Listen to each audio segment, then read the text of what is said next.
Bismillah. Assalamualaikum warahmatullahi wabarakatuh. Perkenalkan, saya Aditya Suradinata. Saya mahasiswa dari Universitas Maritim Raja Ali Haji atau biasa dikenal dengan Umrah. Di sini saya dari program studi sosiologi. Di sini saya akan membuat video mengenai dampak COVID-19 terhadap sosial ekonomi masyarakat. Video ini saya buat untuk memenuhi tugas video digital dari mata kuliah Kapita Selekta Sosiologi. Oke, baiklah. Kita akan mengenali dampak COVID-19 terhadap sosial ekonomi bagi masyarakat sekitar. Yang pertama, kita harus tahu dulu apa itu COVID-19. COVID-19, Coronavirus Disease 2019 atau yang biasa disingkat dengan COVID-19 adalah penyakit menular yang disebabkan oleh SARS-CoV-2, salah satu jenis coronavirus. Penderita COVID-19 dapat mengalami demam, batuk kering, dan kesulitan bernafas. Infeksi menyebar dari satu orang ke orang lain melalui percikan atau droplet dari saluran pernafasan yang sering dihasilkan saat batuk atau bersin. Jarak jangkauan droplet ini biasanya hingga 1 meter. Dampak COVID-19. Awal mula kasus COVID-19 di Indonesia membuat banyak warga takut sekaligus was-was karena virus ini sangat menular. Dampaknya terhadap masyarakat, pembatasan sosial dilakukan oleh pemerintah. Ketika keluar rumah, harus selalu memakai masker, menjaga jarak 1 meter dari satu sama lain, dan juga sering mencuci tangan pakai sabun selama 20 detik. Kebiasaan baru ini harus bisa diterapkan untuk mengurangi penularan virus COVID-19.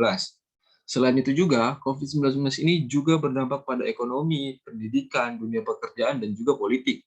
Khusus kali ini, saya akan membahas dampak COVID-19 terhadap aspek sosial ekonomi masyarakat. Sebelum itu, saya akan menjelaskan apa itu tentang sosial ekonomi. Sosial ekonomi adalah kedudukan atau posisi seseorang dalam kelompok masyarakat yang ditentukan oleh jenis aktivitas ekonomi, pendidikan serta pendapatan. Dalam pembahasannya, sosial dan ekonomi sering menjadi objek pembahasan yang berbeda. Menurut Sukamto, menyatakan bahwa komponen pokok kedudukan sosial ekonomi meliputi ukuran kekayaan, ukuran kekuasaan, ukuran kehormatan, dan ukuran ilmu pengetahuan. Kali ini kita masuk di bagian dampak sosial ekonomi.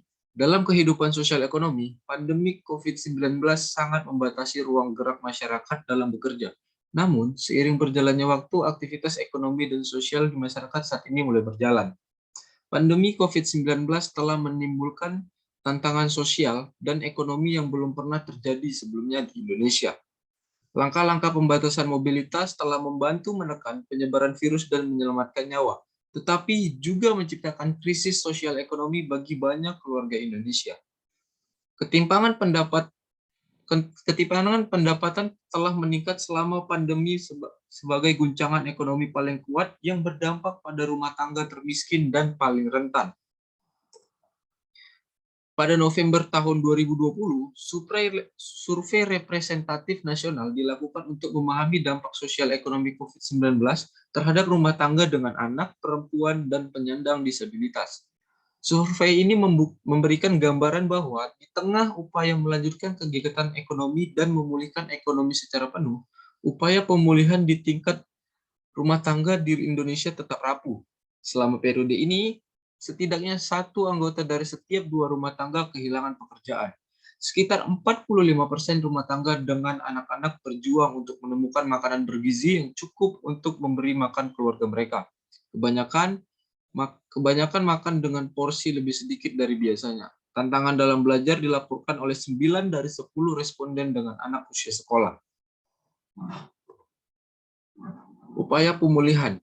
Penerapan adaptasi kebiasaan baru yang sesuai dengan anjuran pemerintah diterima baik oleh masyarakat.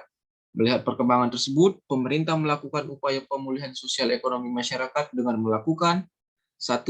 Pembekalan Satgas atau satuan tugas di tingkat desa sebagai unsur pemerintahan terdekat dengan masyarakat. Kedua, prioritas penanganan pada fasilitas-fasilitas umum meningkatkan kepercayaan diri masyarakat untuk kembali produktif dengan tetap menerapkan protokol kesehatan. Yang ketiga, Sosialisasi secara masif kepada masyarakat, tokoh masyarakat, pelaku usaha, dan pengelola wisata tentang penerapan protokol kesehatan dalam adaptasi kebiasaan baru, masyarakat lebih bisa produktif namun tetap menerapkan protokol kesehatan.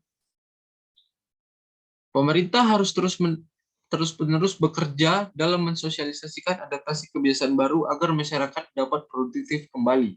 Pemerintah juga melibatkan seluruh masyarakat dalam upaya memutus mata rantai penyebaran virus corona. Meskipun dalam kenyataannya tidak semudah yang dibayangkan. Maka dari itu, mari kita terus-menerus jalankan adaptasi kebiasaan baru agar kegiatan sosial ekonomi masyarakat dapat berjalan kembali meskipun dengan mengikuti protokol kesehatan yang ada. Mungkin itu saja yang bisa saya sampaikan dari materi dampak sosial ekonomi terhadap dampak sosial ekonomi COVID ya. Saya Aditya Suradinata, terlebih dan kurang saya mohon maaf. Saya Aditya Suradinata, pamit undur diri. Wabillahi taufiq wal hidayah. Wassalamualaikum warahmatullahi wabarakatuh.